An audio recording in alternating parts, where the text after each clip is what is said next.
projet de société nini pour convaincre vraiment la population. Bon, Omoni, hein? Moi je vous dirais ceci. Le président Kabila, en dehors du pouvoir, c'est un être humain. Avant Nimingi Nandaku, Azo Pema, Azo Tala, Azo Vandanaba Nanae. Et je pense que l'Obiso Kabila Zongi na pouvoir, ça ne sera plus le même homme. À cause de la différence dans mon bébé. Parce que Ami Moni Libanda a pouvoir, Azo pouvoir, Azo trop jeune. Azo a tenté, Azo pouvoir, Azo qui trop jeune, a collé na pouvoir. Mais Kobima Libanda a pouvoir, Ami Moni Mope Libanda a pouvoir, peut permettre et coller sa katinaye biloko belé. Et amplifier en gros, ma qualité belé ou izala qui peut être amplifié, ma qualité comme amplifié. Après 2023, ce n'a pas loba ba copier. Kabila a disqualifié parce que Kabila a qualifié. Et tikali yemo kwa loba. Ce qui est mon quoi lobby italien. Ce qui boyi italien. Yemo kwa ça na volonté na ya loba. Parce que constitution en boka eza exclusion te. Tant que balobi constitution en boka ezali nini, ezali koloba ete oyo nyonso azali mwana somi ya mboka Congo azali na liberté ya kosangana bandeko na ye. Boko misa constitution en boka te d'être exclusion pour moto comme président de la République a comme ennemi du peuple. Le quoi comme ennemi du peuple kende libela tout le monde a quoi sous-sauter. Ma politique ko ta sous-sauter kende yo te benga na Congo. Oh papa, président de la République.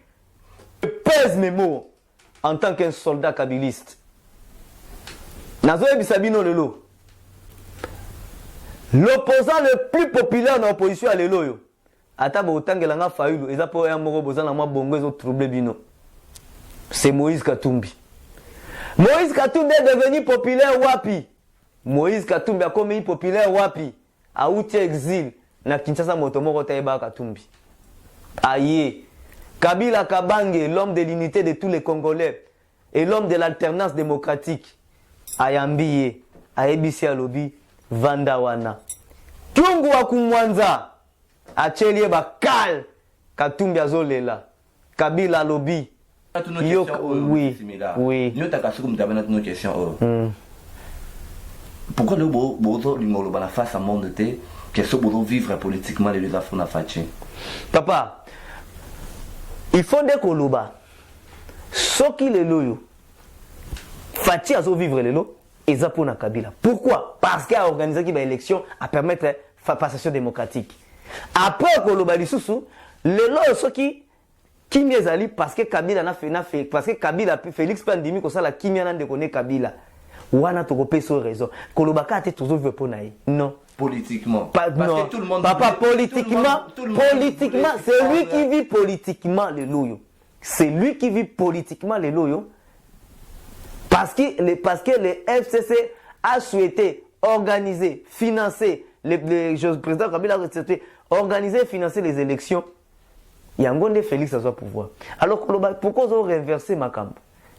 Moto moko peta ko politiquement pour na moto na moto ça la politique na ndenge na ye pe moto na moto pas vivre na makasi na ye mais c'est to telemi na makasi na biso.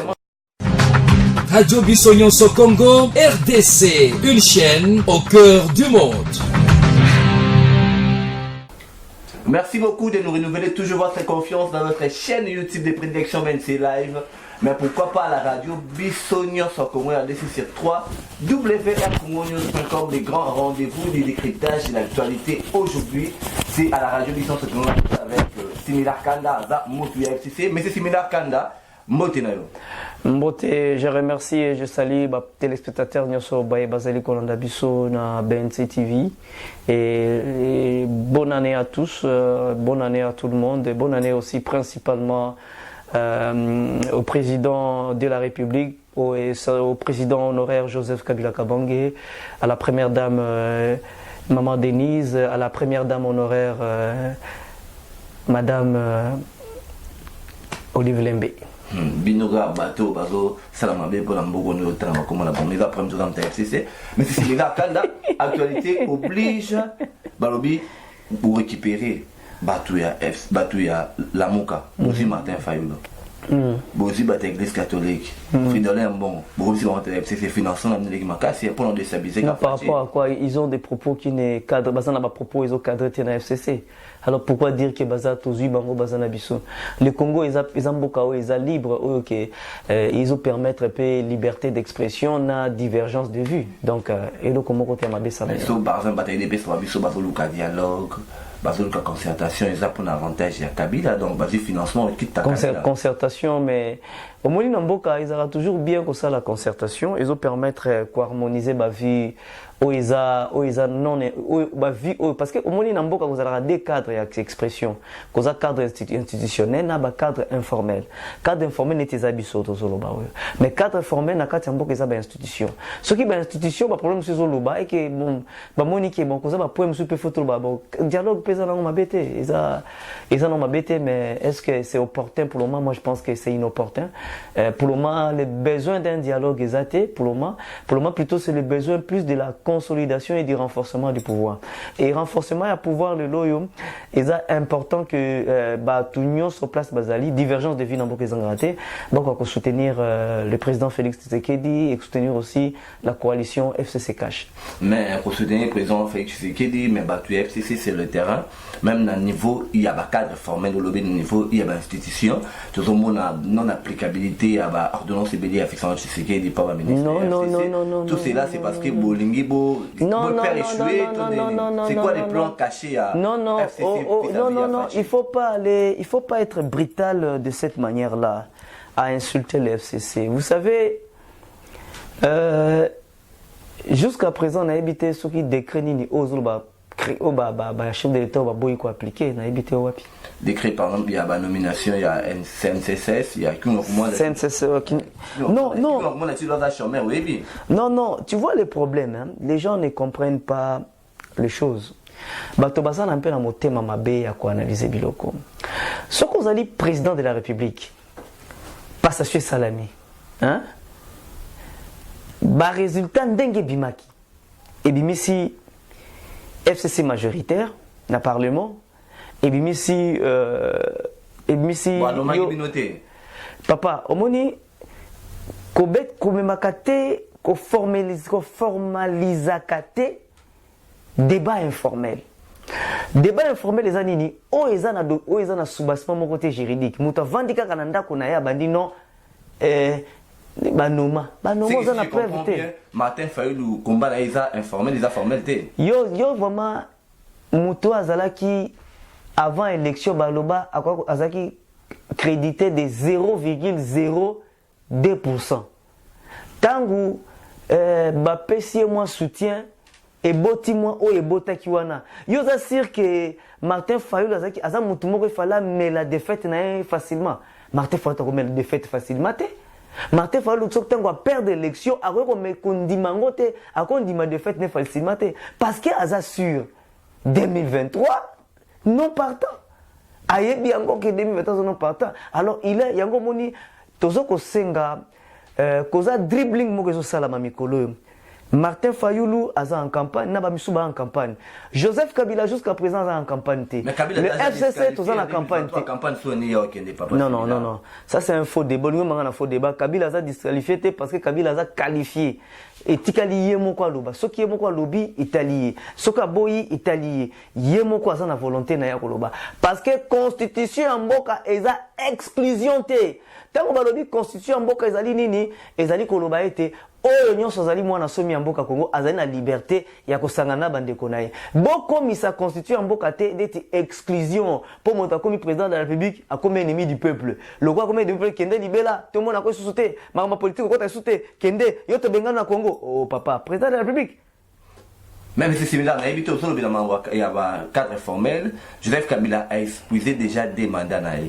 Je ne sais pas trop quelle magie Oyo à cause de la sous en gros permettre de renouveler mandat en 2023 parce que la sénateur il y avait déjà tout bénéficié il y a des présidents au moni et le rondé batu ba comprendre kate to ko kenda kate liboso to zongisima à travers le monde ce qu'on a dit candidat président au sali ata deux mandats ata moko soko lingo zonga bazongaka à travers le exemple les belé Donc pour dire que même dans la constitution actuelle est permettre était exclusion définitive. Nulle part balobi que ce qu'on a président ça lui demande aux a exclu définitivement. Et l'Obama dit. Mais c'est là tout qui est normal. Et l'Obama nulle part. Justement, tout qui est malin, mais c'est similaire. Pourquoi vous êtes confiant que Brosbo là, IDPS pouvant en 2023? Pour gagner qu'il a. Mais alors, mais l'élection 2018, vous quittez, vous mettez paiement dans le terrain. Mais je dis ceci. Au Moni, il y a eu plusieurs intervenants au Essalaki. Les FCC et Zalako ont échoué au niveau présidentiel. La retraite au Essalaki va d'abord réfléchir. Ba releva qui ba élément au esala qui to échoué.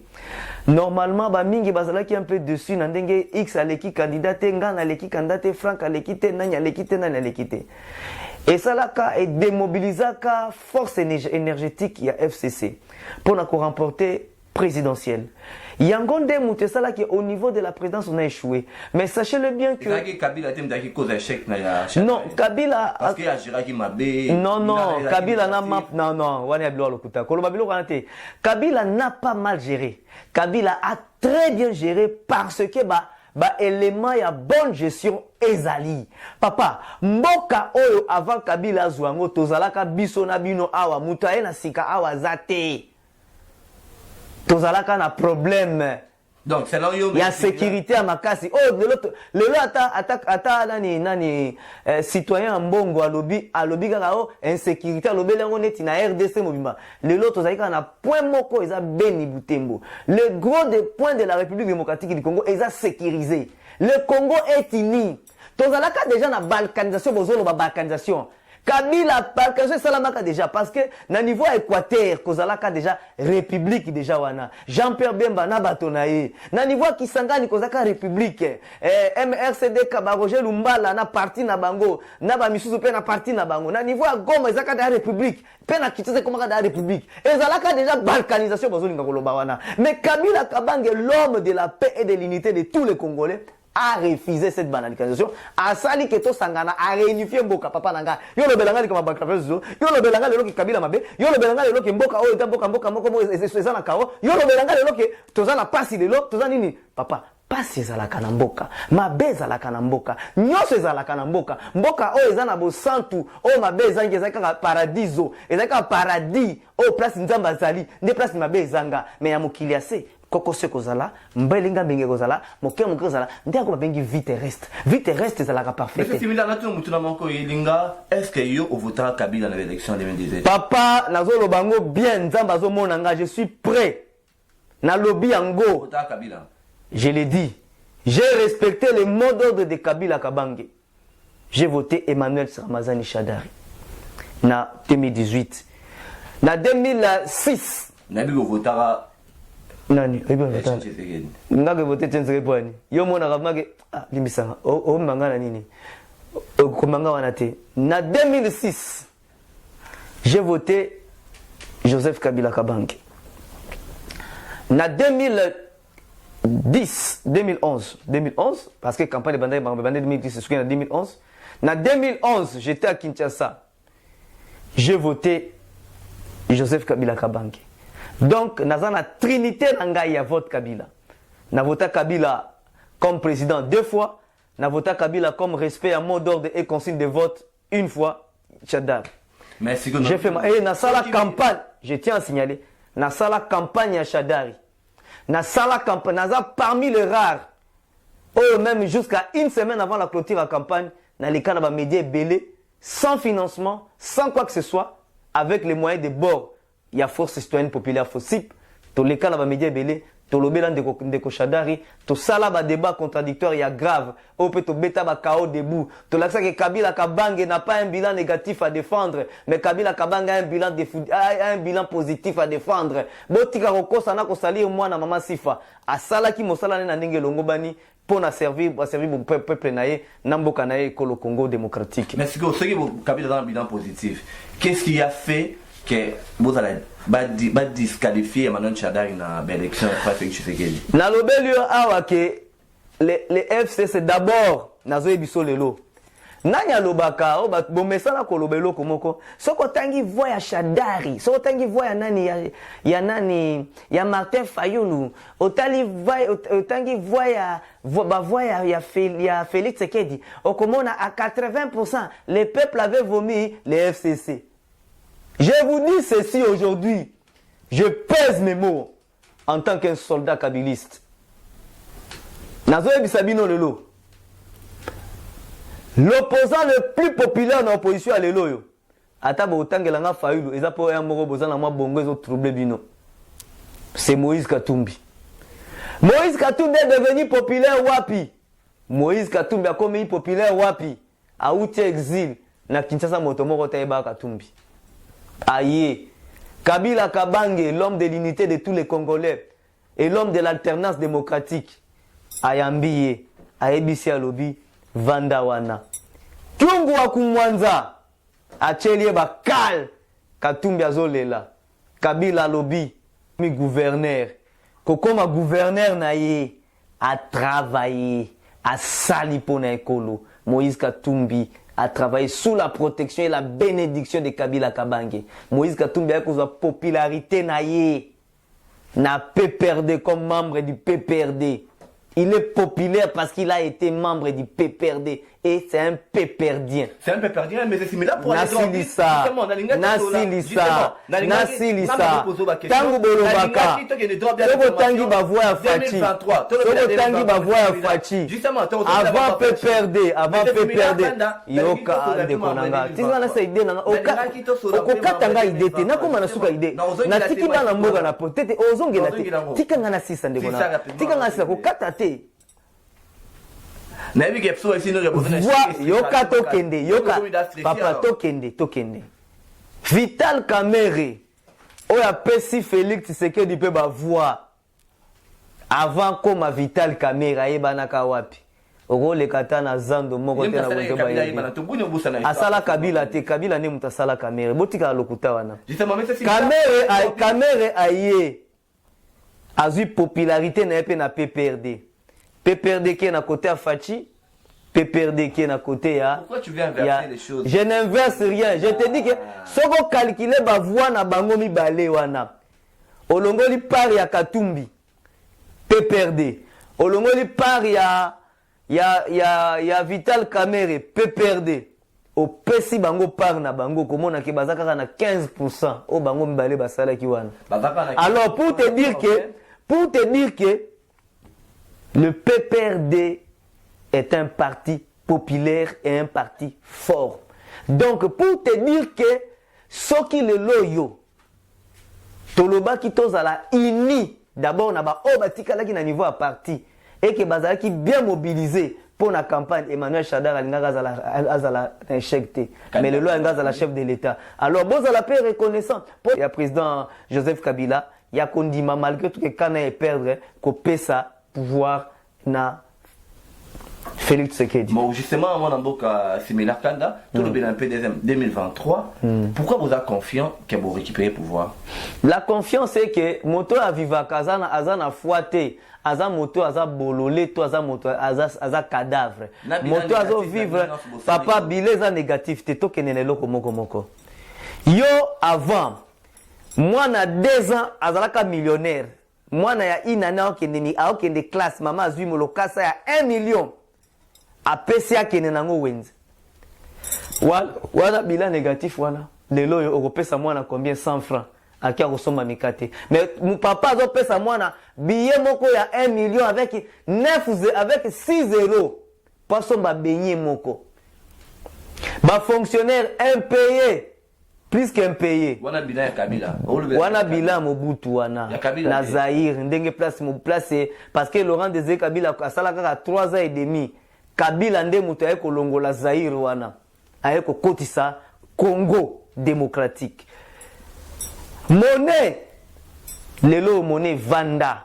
Ata lelo yo cadre macroéconomique eza ko vanda. Ata lelo tezo ke na kobeba quand même 1000 fois ezaka na pouvoir nango.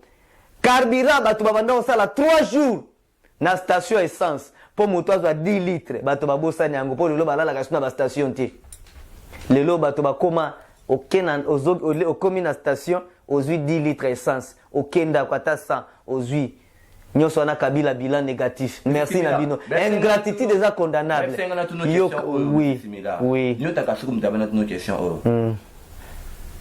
pourquoi le bozo l'ingolo bana face à monde té que ce bozo vivre politiquement les deux afro na fachi papa il faut de koloba soki lelo yo fachi azo vivre lelo eza pona Kabila pourquoi parce qu'il a organisé qui ba élection à permettre passation démocratique après koloba lisusu lelo soki kimia ezali parce que Kabila na fait parce que Kabila Félix Pandimi ko sala kimia na ndeko ne Kabila wana to kopesa raison koloba ka te toujours veut pour naï non politiquement parce que tout le monde papa politiquement c'est lui qui vit politiquement le loyo c'est lui qui vit politiquement le loyo parce que le FCC a souhaité organiser financer le président Kabila a souhaité organiser financer les élections yangonde Félix à son pouvoir alors pourquoi ils ont renversé Makambo moto moko peta ko politiquement pour na moto na moto ça la politique na ndenge nae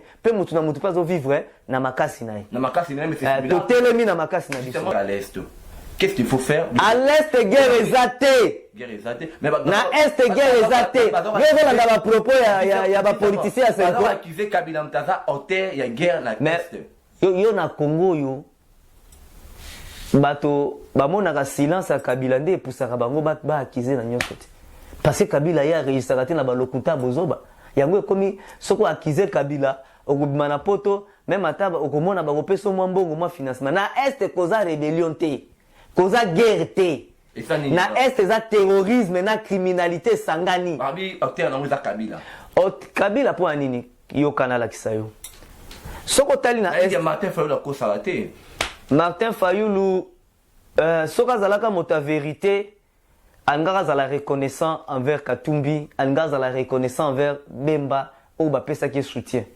Tilelo Alexa Grandero et comment ingratitude, ou ils ont la irreconnaissant et Aza Motomo Aza Musika la vérité. Attendez à bête la vérité désir. Pas bête la vérité désir n'est à solo. Il faut d'abord reconnaissant na Katumbi na Bemba. Le col a un grand verre mango. Et là, ça quand même qui combat la vérité des îles, ça combat n'a été. Et ça combat c'est là. Mais c'est similaire, tout le monde qui n'a pas. N'a pas ça. On va poser question, moi pour enchaîner balamoko. Zala la moi dosing moi bien. On posait question le bien waké concernant d'abord c'est le bilan ya Kabila, ce qui bilan Kabila to ezaki nini question posée au moni obungisinga question na lobaki o nyota kasuka lobena tuna question ya j'ai perdu un peu réfléchir le guerre na est bon ce que moi mamba est yobi do na terrorisme de ça na est OK babi Kabila mtaza la base nango je me rappelle maintenant très bien au moni ezali kambo ya terro Kabila cause à la base nango te au moni schéma ya Kabila en tant que visionnaire. Un visionnaire, c'est un prophète. En tant qu'un dirigeant qui voit au-delà, il y a Zolonae. Kabila Lobela, Kapso déjà Lobel Biso, Bambou Leleki, Monisco et Kende. Ba opposant ba sango ka ba côté ko boya lelo ba boyaka. Ba opposant ba sango ba blokaka makambuya ba élection. Ba opposant ba sango oyo ba boyaka ebele. Yangonde to lingaka to patoger. Pona nini Kabila a souhaité la paix à l'Est. C'est visible. Tu peux le voir. Mais le problème à l'Est, c'est quoi le vrai problème? Ezaba Elera na Monisco. Pourquoi ça n'a été? Est ce que le problème na hotel ngo bezaba Elera na Monisco. Elera nani? Moto azopesa Monisco makasi ya kotikala na Est. On comprend? Hein? Mais c'est Monisco za makasi na otika na est pour nini ba elera bazali bazo boma ba citoyen congolais. Monisco a za makasi. Kabila a étudié stratégiquement. Il a vu que elera pe Monisco azo sala bango guerre était totale. Azo niveau bango guerre était pour la azo ko kanga bango te, azo ko combattre bango te. Mais ba tira tacha na FRDC après bango ba yaka sima bazo tala comme observateur. Kabila lobi tina na bino ezalité bozonga bana mboke belé ba teleme na mindele ba teleme ba komelo ba ote alingi anya tabiso na tanga ba élection alingi anya tabiso Kabila bibo lokola bongo na tiki po na lingi élection le kana kimia banguna bazwa te makasi yako kobebisa mboka na biso Congo. Tokei na ba élection. Peuple ya Beni a ko rejoindre Joseph Kabila lobi pour na est to Timbeli Kabila avait raison. To benga na Monisco. Peuple ya Beni a telemi a tumbi ba caserne na Monisco. A tumbi. FCC sangane lobi no bakende. Oloba pona nini ke Kabila de mutaza responsable. Mutaza responsable alingaki aloba likanisio yo peuple aye komona ngo lelo. Mais c'est similaire, tout comme déjà dans cette émission Nabiso, mais tu ramasser actualité mon corps où il défrayé chronique Makasi, rapprochement Nabiso na Rwandais, Vital Kamera assisté qui n'a fait il y a mariage de James Kabarebe, a payé 30 vaches. Mais il Malaisie batte bile. Bino la FCC personnellement et ça les bino dernier. Papa, omoni hein, bako sakayote. Entre le peuple rwandais et le peuple congolais, et le comment m'a bezate. Un exaté. Marie, nos frères sont tués. Yoka. Entre, je parle de peuple. Vital Kamerhe fait partie de ce peuple. On comprend, hein? C'est un citoyen. Soka qui est en mariage, invité en mariage. Est Mobimbana, et l'autre valeur, Soko Kabela Mutu Prado, à Mono Bolole, na Est Kuna. Mais Soko Kabeli Ngombe, à Monio Muta valeur. Soki Mota Kekuna, à Kabeli Mutu Ngombe, Mabenya Sali. Pour les 30. Chose grave, Babi. Pour les 30. Babengi frère et Alobi Kinyarwanda. Ça veut dire que le même Vital Kamerhe a que Azab Bato ya Bino Oyo basa na popularité makasi. Donc Bino conglomérat n'est pas rwandais. Bon. Non, attends, on va aller mot à mot. Omoni Koloba Kinyarwanda et Lobi et l'autre côté, c'est une langue. Babengi frère, pas rwandais, c'est ça le problème. Papa, c'est un frère panafricain, c'est un frère africain où il est mal. Asa frère africain où il est mal, soit bengue frère. Asa frère africain, yo benga, yo so dit, ceux qui toza ba frère biso sont en Afrique. Oya ba kateke ko la rappelle la citoyenneté africaine. Parce que mais c'est similaire, pour tout qui moi bien. Pourquoi les lots koko na option ko sa président de la République asa la nenge Adolphe Mutu Lobaki tout enchaîner guerre visible la guerre parce que le gouvernement formel tout ça guerre formelle na Rwanda. Tu vois pas qu'il résout des problèmes il y a insécurité dans l'est. Yo si on a guerre où est apporté paix. Les États-Unis sont partis en Irak. Mais c'est lui qui Irak, non, laisse-moi aller. Les États-Unis sont partis en Irak. Irak est en paix. Les États-Unis sont partis en Afghanistan. Afghanistan en paix. Les Français sont allés en Mali. Mali est en paix. Les Français,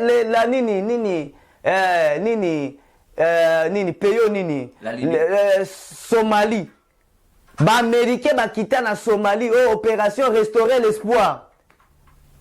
Les dialogues n'avancent pas les Congo. Combien de dialogues on a fait au Congo? Papa, Yoka, moi je parle il y a deux dialogues. Les dialogues entre Congolais et les dialogues avec les voisins du Congo.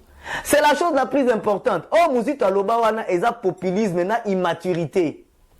Parce que y a Mouzito Tangwazara, Premier ministre, Kozalaka rebelle moro clair, financé par le Rwanda, Kunda Batwari, Azalaka na Est.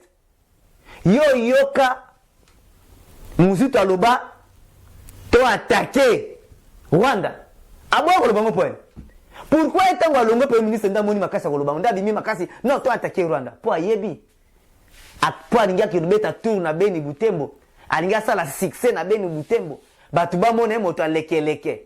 Il faut loba biloba loba oyo peuple a komona kuna bien solo eza Rwanda peuple a komona ali batu ba yamba comme un leader comme ça na élection batu ba mona un leader tango ba okita kuna yena Martin Fayulu baza ba voix ebele babi mabanani ai qui a dit qui Beni mais c'est similaire la télévision c'est aussi la gestion du temps pour nous aussi ça non mais c'est similaire 2023 bon FCC ou Kabila besoin de pouvoir en gros si que dans le bureau il y a une question ce que les aboués projet de société pour convaincre vraiment la population. Bon, Omoni, hein? Moi je vous dirais ceci. Le président Kabila, en dehors du pouvoir, c'est un être humain. Avant Nimingi Nandaku, Azo Pema, Azo Tala, Azo Vandana Bananae. Et je pense que l'Obiso Kabila Zongi na pouvoir, ça ne sera plus le même homme. À cause de la différence dans mon bébé. Parce que Ami Moni Libanda a pouvoir, Azo pouvoir Aza trop jeune. Azo a tenté Azo pouvoir qui trop jeune, a collé na pouvoir. Mais kobima libanda à pouvoir, a mis moniemo pe libanda à pouvoir, pe et permettre et kolisa katinaye biloko ebele. Et amplifier en gros, qualité belé ou izala qui peut être amplifié, ma qualité comme amplifié. Après 2023, ce n'a pas loba ba copier, non loba té, pour découvrir ma kamka en 2023. Mais na lobby bien, na ko lingate, na pesa impression que nazo manqué Joseph Kabila respect, il ne s'est jamais prononcé Karozala na 2023. Merci beaucoup. Mais moi en tant que citoyen, signataire de la charte du FCC, j'ai dit que s'il pense revenir, je vais le soutenir. Kabila Tolembio, t'es bon, hein? Kabila Tolembio, t'es wana yo nani alobiango. Ngana Kabila. Trifon qui est moule mam talibaki. Non mais est-ce que mais pourquoi revenir la même propos? Trifon est libre de dire ce qu'il dit. C'est parce que vous avez presque les mêmes sentiments, dirais-je. Non, c'est pas les mêmes sentiments. Parce que Trifon aujourd'hui il est dans cash. Soga les mecs Kabila tenga dans la cash. Moi je suis dans les FCC. Donc, je suis là et j'y resterai. Donc, les problèmes, c'est ça que non. Les problèmes, c'est quoi? Les problèmes, la désolation, papa. Malgré la calmie sociale. Désolé, quand tu parles de désolation sociale, de quoi tu veux parler? Tozalaka, Batouba, qui est là devant Orgaman. Passomba, Rama Soso. Et plutôt Rama Thompson. Ezaki Mobimi Tongo. Bozo Tambola, Kokinchasa Mobimba. Bozo Tambola, Zahir Mobimba, Pona Koluka Thompson. Thompson les hommes na te naba dépôt. Obosani yango. Mais c'est similaire. Obosani yango. Et bon le nom le ba désolation sur scène ba pro si azong ici circuit approvisionnement il y a ba congolais. Wanan Kabila. Mais l'action du gouvernement. Mais c'est similaire. Dirigé par Kabila. Pour être direct nayo vraiment, mais c'est similaire. Les lobos bo pesi bino bodaki na volonté on peut ça Félix Tshisekedi des pouvoirs. Mais bo pesi à mon état nini. Quel état? Un état malamu. Il a eu le pays. Ce qui est un état mabé. Alinga comme en balamo kalabino, ba son mouton et salama. Il y a produit bon à son mouton quand. O akolo bakeno na sala ki 7 mois, 8 mois, une année. Après une année, on a produit ça qui mbongo. Mbongo na produit yango na financé. Pas kuti pays moko debout assis. Plutôt, pas kuti pays moko debout. Et qui a kuti ba institution assis. Nde yango et permettre à lancer gratuité tant qu'il y a ça là qui même pas le gouvernement en place, un pays sans gouvernement avec un président de la République n'a lancé gratuité parce qu'il y a un monde qui va donner ça qui est fiable avec financement extérieur on a tenu financement extérieur oh merci t'es papa t'es traité mais c'est similaire tangela financement extérieur tangela bolo batte intoxication tangela financement extérieur non poser ma question mais c'est 300 millions de dollars sur 3 ans il y a Banque mondiale Zela il y a 300 milliards de il y a 300 100 000 et peut-être on a besoin de 2 milliards 500 100 000 pour 3 ans. Oh non, arrête avec ça. Comme Mangate, Toloba Makambo, net, il n'a pas mis attaquer le président de la République. Donc j'ai beaucoup de respect envers le président Fachi. N'a pas ça commis attaquer parce que mon chef, Joseph Kabila Senga, soutient Fachi, soutenez Fachi, soutenez la coalition. Donc, comme Mangate na débat, ils ont mis Mangana dans sens que Tozo Zala, Tondondouana. Kabwana te toza ini tozo soutenir na ba koka jambe za problème koka jambe nini tangelanga pas bon papa bo zapete tanga koka jambe tanga moko koka jambe tanga moko koka jambe faut passer le cash tala tangelanga koka jambe ozo bakaba koka jambe otanga te nzambe merci de comprendre que tozo soutenir to te koka jambe moko te merci. Radio Bissonyonso Congo, RDC, une chaîne au cœur du monde. Vous êtes sur la radio Bissonyonso Congo RDC. Ah bon? Oui, tapez www.radiocongonews.com, accédez dans notre site et avoir toutes nos informations. Soyez le mieux informés dans le monde.